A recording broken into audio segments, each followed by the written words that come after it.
Alors bonjour, je m'appelle Ludojo, j'ai 43 ans, je suis chargé d'affaires dans la menuiserie aluminium et je suis aussi président de l'organisation technique du circuit de Saint-Georges-de-Montaigu en Vendée.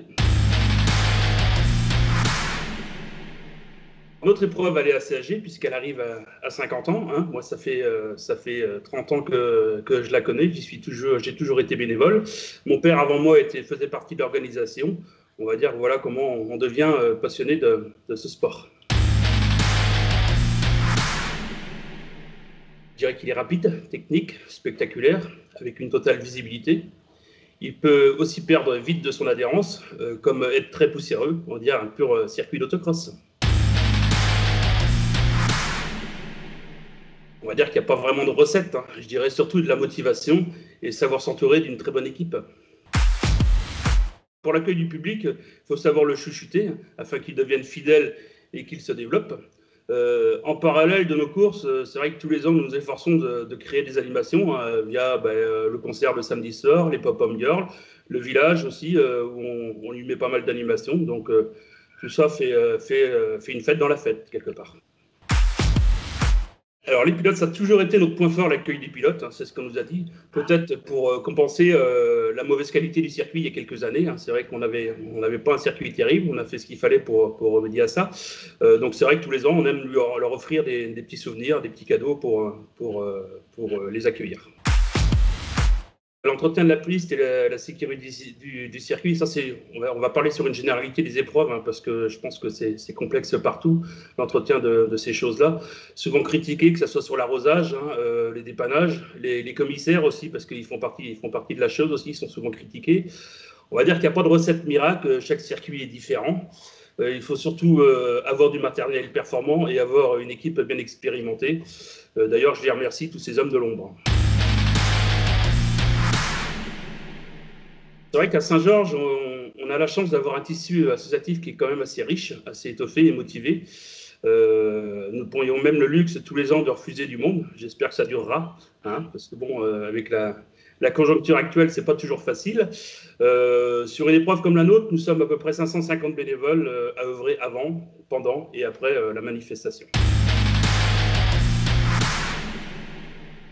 Alors, on va dire qu'avec la charge d'activité et l'attention que peut amener une épreuve, ça m'est très difficile de pouvoir suivre les courses, malheureusement. Je dirais que j'arrive quand même à suivre un petit peu ce que font les pilotes français, notamment quand on entend l'engouement et les clameurs du public. Voilà, sinon c'est un petit peu difficile. J'ai le zizi qui tremble. Non, je déconne. Non, une énorme satisfaction, on va dire. C'est toujours très bénéfique, une récompense du travail accompli, hein, déjà, premièrement, parce que c'est quand même un boulot depuis pas mal d'années. Une belle façon aussi de remercier tous ceux qui nous aident sur cette épreuve, hein, que ce soit les élus, les collectivités, et les partenaires aussi, il ne faut pas les oublier, les agriculteurs aussi par les moyens matériels, et nos bénévoles aussi qui nous filent un bon petit coup de chapeau. Puis on ne va pas oublier aussi nos amis de Saint-Igny et nos amis les sangliers qui, depuis 7 ans, nous ont donné de bons conseils quand même pour arriver ici. Ah, tout à fait, ouais, il en faut des projets parce qu'il faut quand même innover.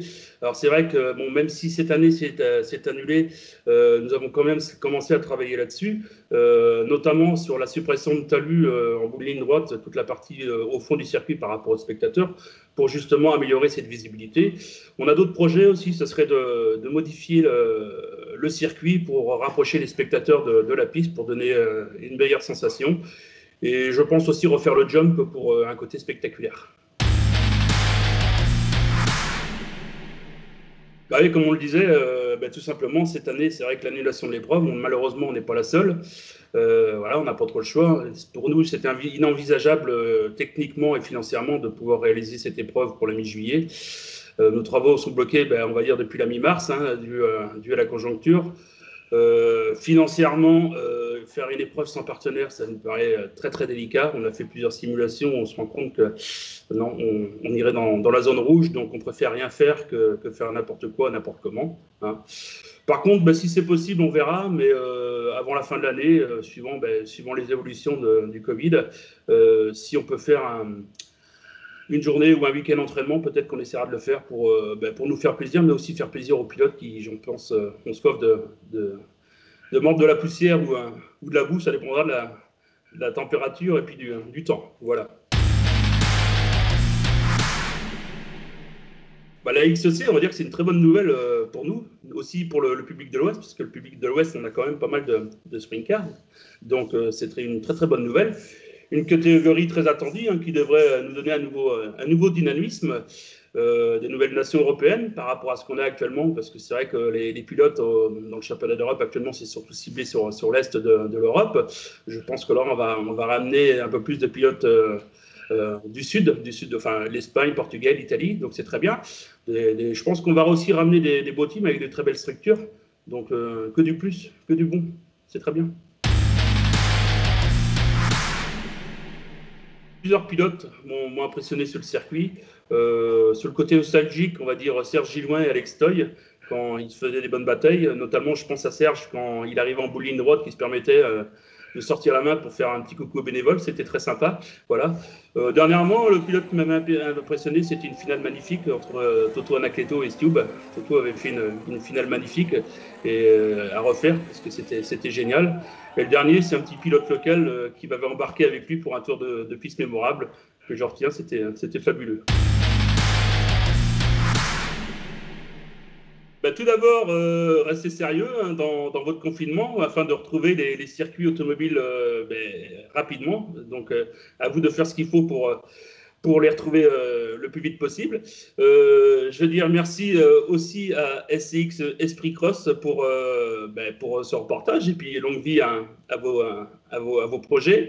Et pour finir, on va dire la bisette à toute la famille de l'autocross. Voilà, bye bye.